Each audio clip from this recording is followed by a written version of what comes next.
KPBS On Demand is supported by UC San Diego's Art Power, presenting cellist Joshua Roman, performing from his album Immunity, alongside music by J.S. Bach and more, Sunday, June 22nd at UC San Diego's Epstein Family Amphitheater. Reserve your tickets at artpower.ucsd.edu. Welcome to the KPBS Summer Music Series.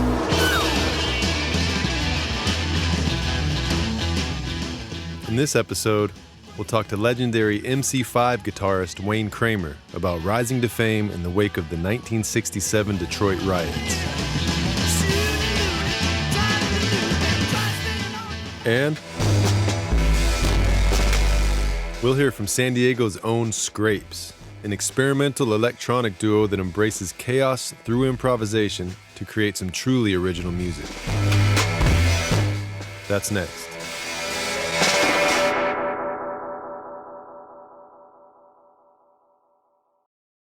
KPBS On Demand is supported by UC San Diego's Art Power, presenting cellist Joshua Roman, performing from his album Immunity, alongside music by J.S. Bach and more, Sunday, June 22nd at UC San Diego's Epstein Family Amphitheater. Reserve your tickets at artpower.ucsd.edu.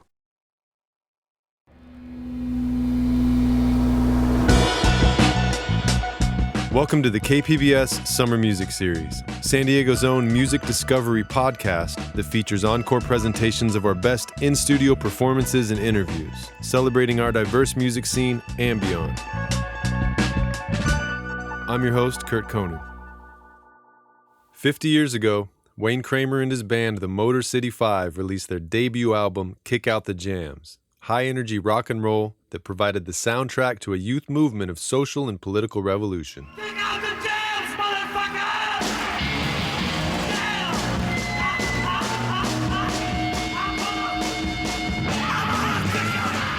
But rock stardom turned out to be a mixed bag for guitarist Wayne Kramer.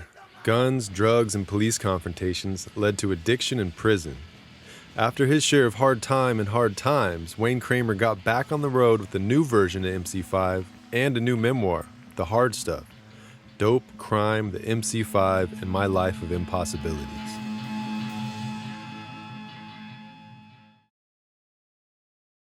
There's nothing that I consciously remember that I won't talk about. Okay. If I remember it, I'll talk about it. And so, do you remember your first time just being turned on to music or listening to music before being a musician? Sure. Yeah. Detroit in 1958 was a boom town. The auto factories were going 24/7. Good union jobs were available. And there was a sense that all things were possible. If you needed it built, we could build it in Detroit. And the future was wide open. And in this atmosphere, music was ubiquitous. You heard it everywhere. It was on the car radio. We had a handful of radio stations that were all very competitive and played the hits of the day. We had R&B stations and blues stations and country music stations and classical music stations. So music was part of everyday life. And in my neighborhood, a friend of mine had a couple of records, and one was Ready Teddy by Little Richard. And what I heard in that record was dramatic and compelling and exotic. Little Richard's fervor in his singing and screaming, and the driving rhythm of that band with the great Earl Palmer on drums was completely foreign to my Converse sneaker wearing all-American kid upbringing, at age 10. And I started to discover there was something going on with music that didn't exist in any other area of my life. It was speaking to me as if it was in a secret code. Jumping ahead here to 1967. Motor City was on fire, literally. The Detroit race riots left 43 people dead, over 1,000 injured, and more than 2,000 buildings destroyed.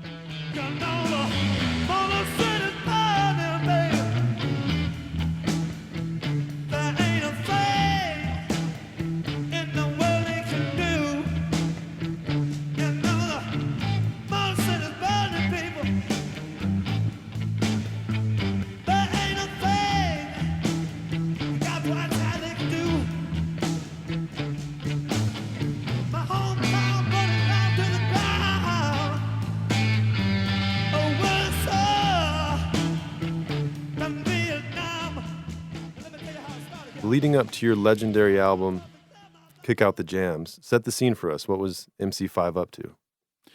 We were trying hard to put a performance together. It wasn't just about playing music. It was about blowing people away.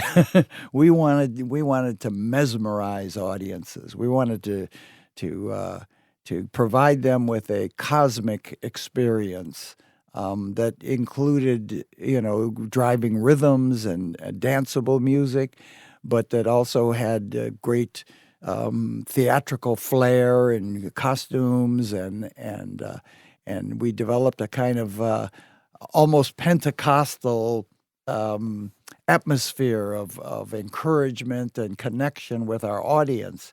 And we addressed our audience's concerns directly. It wasn't around the side. It was face to face. The people in the audience were concerned about the same things I was concerned about: the war in Vietnam, civil rights, the planet, police brutality, outdated 50s sexual mores. We felt the adult generation was ruining everything, and it was our job to fix it. And you were very much involved in the community and just what was going on and building around you. How was the MC5 involved in the politics and youth movement of the time? In the 1960s, there was an unspoken agreement amongst all young people that our parents' generation were blowing it, that we couldn't justify this war in Vietnam. And I have no quarrel with the warriors, but I do have a quarrel with the policymakers. It was an illegal war. It was an undeclared war, and we couldn't justify it. We had trouble with the idea that people of color didn't share the same rights as white people, and certainly were not sharing in the prosperity of America. We were concerned about the state of the planet, the idea that we actually have an effect on our atmosphere and our water became primary for us. We cared about these things, and it was clear that the big business and big industry didn't care about these things. They only cared about profit. And so we were a whole generation, and the MC5 was part of that generation, and we were a voice for that generation. We knew our role in the fabric of society, and we know that democracy requires participation. The framers were pretty bright in putting together this concept that if you disagree with government policy, it's incumbent on you to say something, to do something, certainly to exercise your democratic rights and responsibilities to vote. And everything we did was out of a sense of patriotism. And so, with all the political aspects, performance aspects, and the genre blending of MC5, what was one of the peak musical experiences for you all as a band? Well, the best stuff that happened every week at the Grandee Ballroom, which was an old 1930s era dance ballroom. People used to go out and dance before radio and TV, and 7 nights a week, people would go out and dance. It was a social function, and we took it over with a friend of ours and started running concerts every weekend. And the MC5 was the house band. So we played with every band that was on tour in those days would come and play in Detroit and play at the Grandee. It was a fabulous venue. You could get 3,000 kids in it. And everyone was safe there. There was no alcohol. There was no fights. It wasn't like in a bar. This was young people and counterculture people. And, you could smoke a little weed. Nobody really cared too much. It was a fantastic atmosphere. So the best stuff that happened weekend after weekend as the MC5 refined its performance powers, and our the music became more complex and more compelling and higher energy, and we focused harder on entertaining the people and carrying a message. And there are certain nights in music where I've come to believe that it just doesn't get any better. They're like, this is a peak moment, and we had those a lot in those days. Regarding Detroit and where you were making this music and this scene, it's the birthplace of Motown. And not just Motown, but also countless jazz legends like Milt Jackson, Ron Carter, Donald Byrd, and Yusef Lateef. The Jones Brothers, Elvin Jones, yeah. A very long list. And, forever. And a huge influence on bebop and hard bop genres of Yes, jazz. sir. Also, MC5 lead singer Rob Tyner took his name from McCoy Tyner, John Coltrane's piano player. That's true. Yeah, he sure did. So can you just sum up how jazz influenced your guitar playing and the MC5 sound? By the time I was 19 years old, I was fairly accomplished at the guitar. I could play all the popular music of the day. I could reproduce what the British guitarists were doing, what George Harrison or Keith Richards was doing, and I was really interested in what Jeff Beck was doing, and I'm still interested in what Jeff Beck is doing. He's playing greater than he ever has. He's fantastic.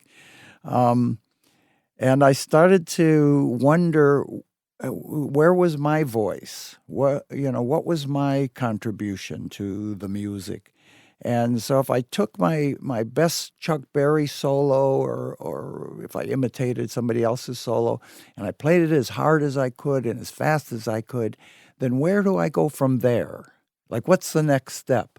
And I found the answer in the free jazz movement of the 60s and 70s, the musics of Cecil Taylor and John Coltrane and Sun Ra and Albert Ayler. All of a sudden I heard musicians that were taking the music beyond Western musical, 12-tone rhythmic concepts and Western harmonic concepts into a whole new area, whole new range of expression.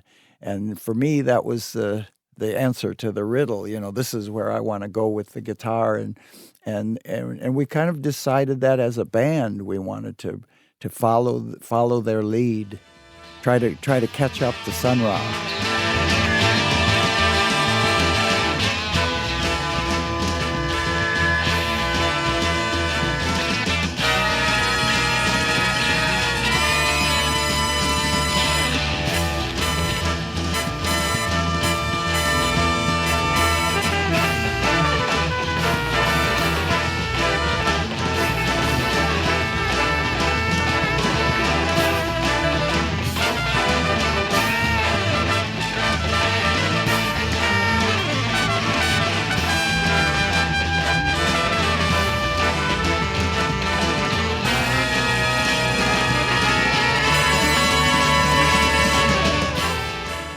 After 3 albums and hundreds of performances, MC5 eventually parted ways. As a 24-year-old, how did you make the transition from playing arenas in a large rock band to starting over? The transition from playing arenas and big rock venues to starting over was a disaster. I was crushed emotionally, spiritually, physically. I'd lost my best friends, lost my way to make a living, lost my status in the community, and it was a painful loss. I don't mean to make it maudlin or melodramatic, but I was a young man and I worked really hard to make the MC5 what it was, and to one day wake up and have it all go away was a terrible blow to me, and really I think was painful. And sadly, I discovered the pain-killing properties of Jack Daniels and heroin, and that soothed the pain, and it worked very well. It was very dependable, except it had terrible side effects. The side effects ultimately being, sickness, poverty, homelessness, and ultimately a federal prison term. So it took me to some very dark places. I did things that I'm not proud of. I've hurt people, and I've been hurt, and And it took me a long walk into the woods, and it was a long walk back out of the woods. And yet, lucky for us, you're still here and you're sitting here now. How did you turn that around into a positive thing? I think I aged out. We have an expression in I work in the prisons, helping prisoners rehabilitate and violence prevention through our nonprofit jail Guitar Doors, and we noticed that when men in prison hit around age 50, they're done being gangsters and they're done being tough guys and they're done being hustlers. They just want to have a nice home and a wife and a little family and a job and enjoy the simple pleasures of life. And I think I reached a point when I was 50 that I knew I could not continue in the way I was going, that all roads led to more pain. And ultimately, I zeroed in on that this probably had something to do with my addiction and my alcoholism. And I reached out to some brothers to help me, and they did. And they taught me a way to live where drinking and drugs weren't necessary every day. And it took a lot of work and took a lot of time, but this year I'm coming up on 20 years clean and sober, and Wow, congratulations. and the benefits. I have just a spectacular life. I enjoy almost everything I do, almost all the time. I have a great family. I have a good job. I'm here today talking with you and to all our mainline mellows out there in San Diego. I got nothing to complain about these days. And the Clash actually have a song about you and your experience that led to you being in prison in federal penitentiary called Jail Guitar Doors. Can you tell us just briefly about that? While I was in prison, a new music style emerged, punk rock. And there was a band in England, very conscious band, The Clash. And in a show of solidarity from some brothers across the sea, they wrote this tune called Jail Guitar Doors. With the lyric, let me tell you about Wayne and his deals of cocaine, a little more every day, hold for a friend till the band do well, but the DEA locked him away. Clang, clang, go the jail guitar doors. And I thought this was a terrific gesture on their part and really appreciated it. And then didn't think much more of it for about 30 years. And finally ran into Billy Bragg one night. We were playing a concert together, and I was talking about justice reform and prison reform. And he told me he had launched an independent initiative in England to provide instruments for prisoner rehabilitation. And I thought, this is a great idea. You're British. You're doing it in Her Majesty's prisons.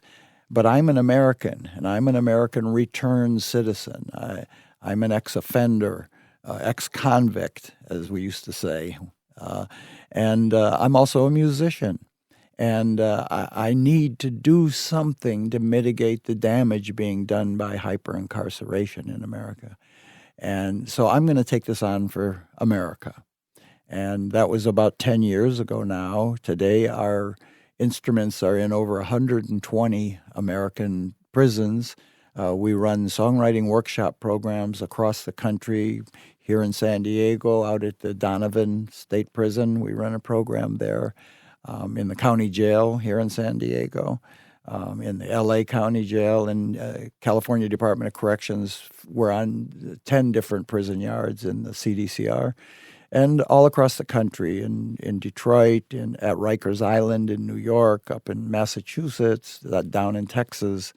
And we are enjoying a fruitful expansion. We've been blessed to become friends with the great Dr. Bronner's Corporation, and they support our work, and we really appreciate it. And we've been able to accomplish a great deal to see people go through a fundamental change in personality. You know, education is important, but it takes a change of heart. And we know that art is one of the few things that reach people on a deep enough level to bring about that change of heart. You know, that I can I can put an instrument in a prisoner's hand and task him with telling his story in a song. And the process of doing that work is transformative.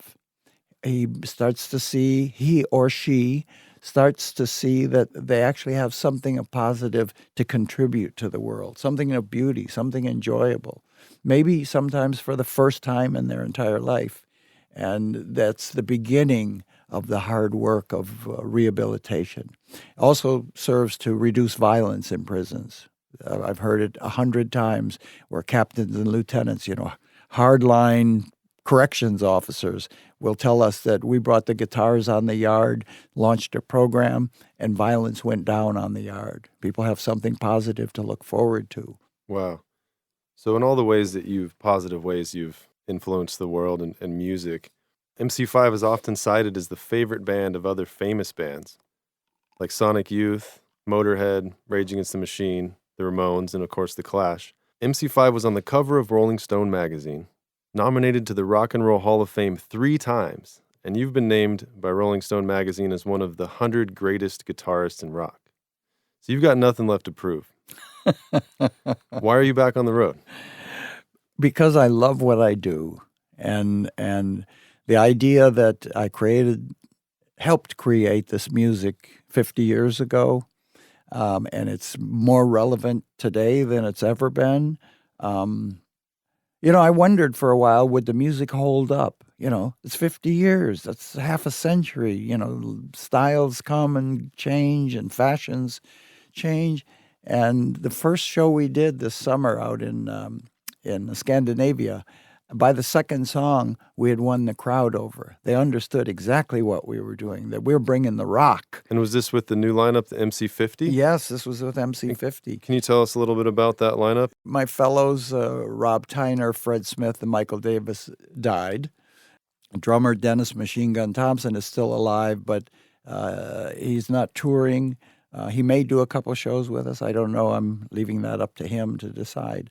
But I was able to call some good friends up, guys like Kim Thile, the great Soundgarden guitarist, Billy Gould, Faith No More's bassist, the wonderful Brendan Canty from Fugazi on drums, and our secret weapon, Marcus Durant from Zen Gorilla. And the thing about these guys, they are all good brothers, if you know what I mean. They're good traveling companions. They're all whole in their own psyches. There's no prima donnas or ego trippers. They're intellectually curious. They have fantastic sense of humor. So we enjoy each other's company, which is the most important thing touring. And each of them have their own personal connection to the music of the MC5 apart from their friendship with me. At a certain point in each of their lives, they discovered the MC5 and they heard something in the message and the music of the MC5 that was meaningful to them, that they incorporated into their own journey and their own music and their own bands. And so today, the fact that we can play this music together, I think it's a lot more than just being hired for a job, because they've internalized the message of the MC5 and they're all playing at the peak of their skills, but they're not cynical. Nobody phones it in. Playing well is important to everybody every night, and they get a lot out of it and they put a lot into it. So for me, it just makes it, heaven on earth. I can go out and act like a fool all night and jump around and have a ball and play my guitar with guys that I enjoy doing it with and celebrate this music that's held up amazingly well for 50 years. Yeah, and musicians that have been influenced by MC5 and carried the torch and made their own unique sound from it. That's right. It's got to feel good to be a part of that and see that happen. Listen, it's an unasked for and maybe an undeserved gift, but it's a gift I accept. Wayne Kramer, thank you so much for joining us. I'm happy to be here. Thank you.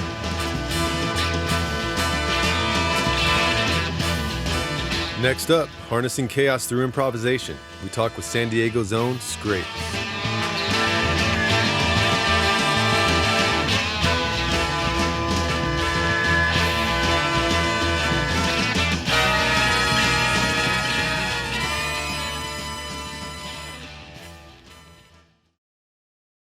KPBS On Demand is supported by UC San Diego's Art Power, presenting cellist Joshua Roman, performing from his album Immunity, alongside music by J.S. Bach and more. Sunday, June 22nd at UC San Diego's Epstein Family Amphitheater. Reserve your tickets at artpower.ucsd.edu. Welcome back to the KPBS Summer Music Series. We just heard from Wayne Kramer about how MC5 was influenced by bebop and the frenetic energy of jazz. Well, our next guests turn that same inspiration into something completely different. Scrapes brings life to machine music by destroying sound and creating a wildly unique musical energy. Here's Midday Edition's Jade Hindman. Raw expression and artistic freedom is rare in this world where everything from music to social media is monetized, and music untouched by the gears of capitalism left to the purest form of creativity is hard to find. But if you find it, what would that sound like? Well, Scrapes is a legendary experimental electronic duo who create on their own terms. You can't find their music on traditional streaming platforms, and they don't play traditional instruments. Their live shows are a chaotic explosion of chopped break beats and alien noise that push the speakers within an inch of their life.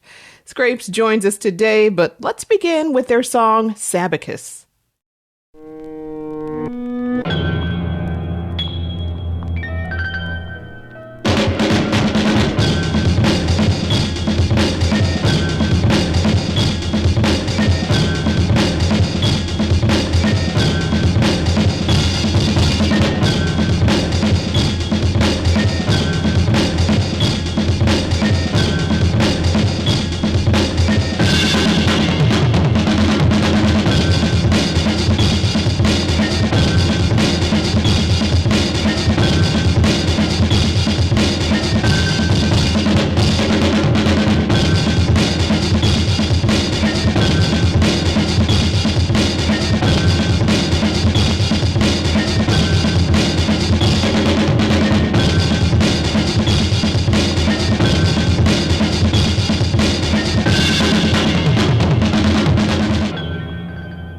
Definitely hear the jazz behind the chaos there.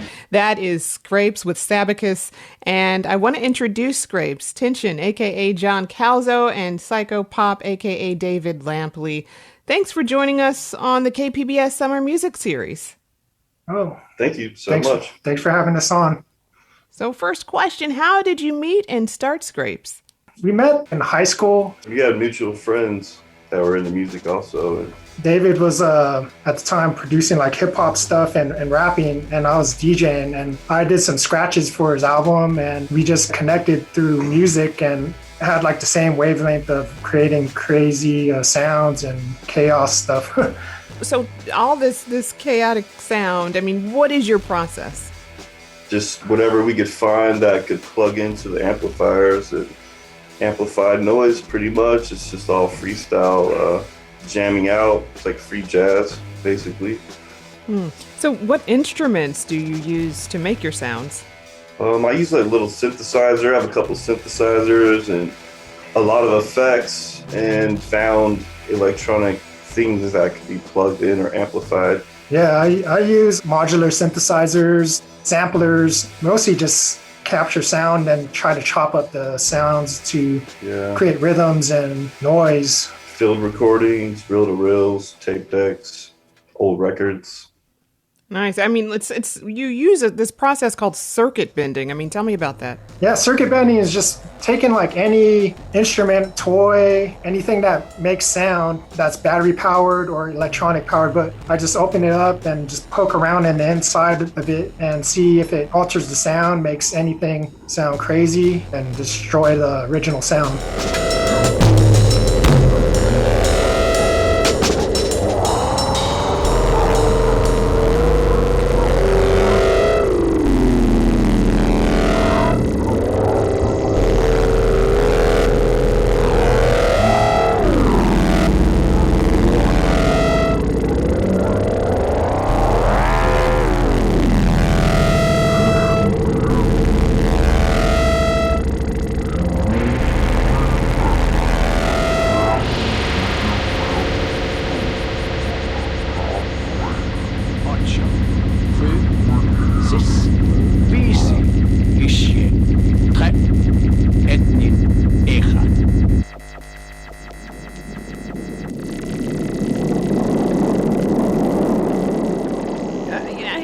like, what are your live shows like?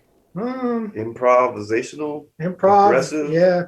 Sometimes like some people don't understand it, just because we're just going up there, just feeding off of The day, the surroundings, yeah. the show. Yeah. Usually it's just like a big wall of sound going on the whole time. It's just like, Yeah, we just make a wall of sound until something breaks through, then we go off of it. Our friend Sumach, this guy Ganja Sufi, he always says it's like scaring someone and then giving a hug and telling me it's all right, then pushing him off you, and then like making him laugh, then you're like friends after the show. I don't know, all sorts of different feelings, I guess. What are your roles? What specific instruments do you play? What sounds are each of you responsible for? Me, I mostly all the percussion duties and some of the ambient noise stuff going on. I mostly just use my modular system for that. And Psychopop, David uses his synth keyboards, so it's mostly just like drums and synth the whole time. Like a lot of bass sounds on there. And very minimal, but like it sounds heavy.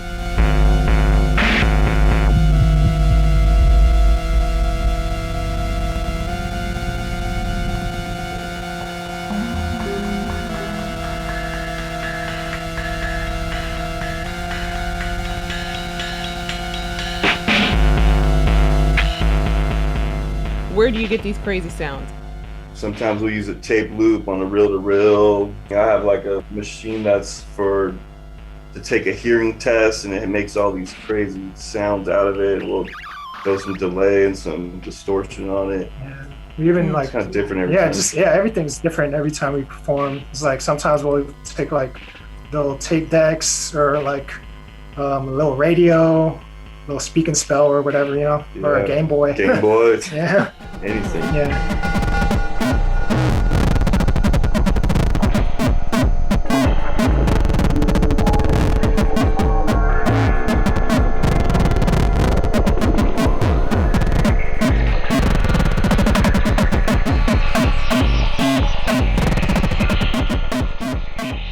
Man, so how do people respond to your music? I think people were scared at first, but it seems like people through the years got the idea we're trying to do, and hopefully they're feeling it. But it's all right if they don't. Yeah, it's just what we do. Yeah, we just have fun every time we play. Yeah, so we play shows and we don't even look up. Like, we look up and we'll mess up because we're just like in the zone. So how does that work? How does the sound man, he doesn't even get it, right? The sound guy probably hates us. Usually they don't get it. So we used to just bring our own sound because they'd always turn us down and we're turning up and they think we're going to burn the sound system out. Yeah. But we just bring our own. So if we break it, I'm not mad. I'm like, I feel like I won or something if I burn the speaker out. We played a show one time and we knocked the lights out of the ceiling. Oh my gosh.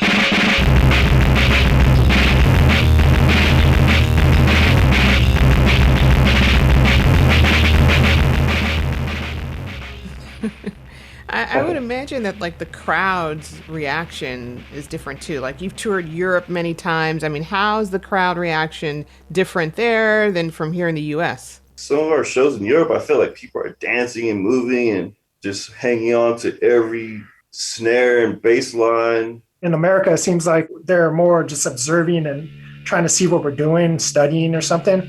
Well, like in other countries, they don't really stare too much at our equipment. They're just mostly just feeling the vibe of the music, dancing around or having a good time. Yeah, it's really cool to watch. With that, I want to take a listen to Heavy Machinery.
Wow, so that's a very lively. So those overseas audiences, they're up on 2 feet dancing when that's going on.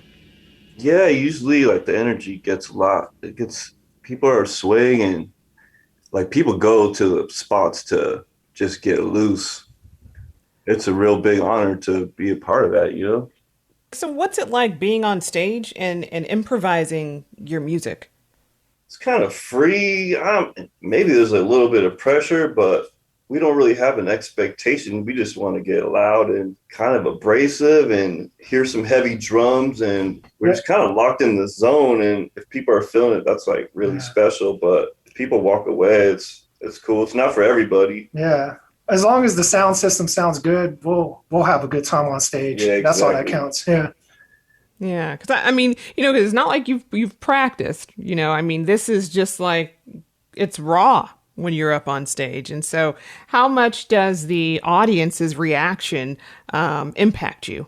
Oh yeah, if the audience is really feeling it, then it's like we can't stop playing. Yeah, when everything's going perfect and the audience is like the energy's so high that we could just like pause and everyone will pause and then we'll start playing again.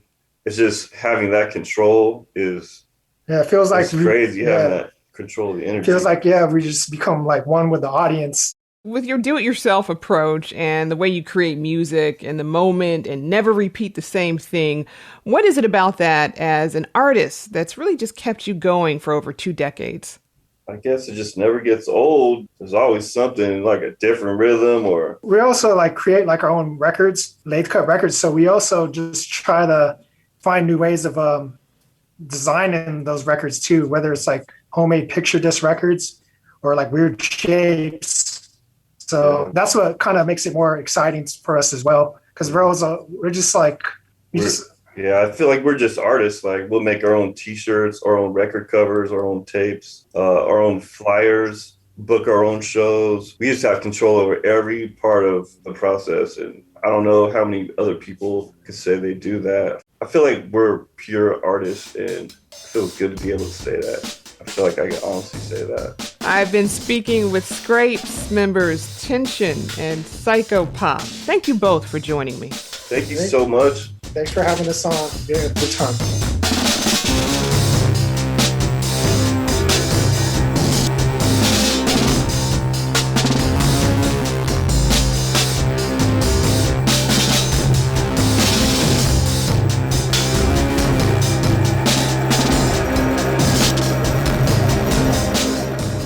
Thanks for listening to the KPBS Summer Music Series. To catch a new episode every 2 weeks, subscribe wherever you get podcasts.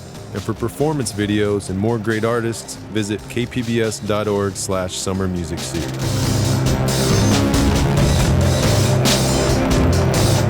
John Decker is Interim Associate General Manager of Content, Lisa Jane Morissette, Operations Manager, and Megan Burke is Senior Producer.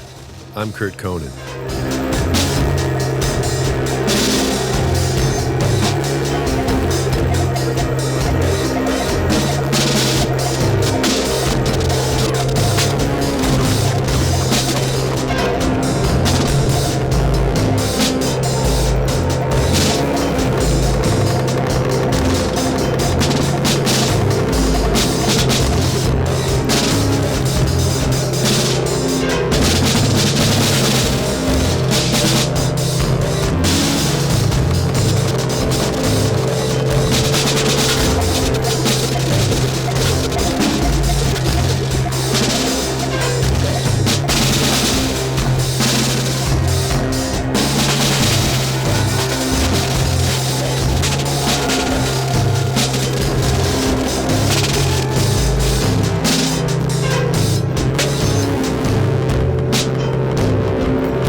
KPBS On Demand is supported by UC San Diego's Art Power, presenting cellist Joshua Roman, performing from his album Immunity, alongside music by J.S. Bach and more. Sunday, June 22nd at UC San Diego's Epstein Family Amphitheater. Reserve your tickets at artpower.ucsd.edu.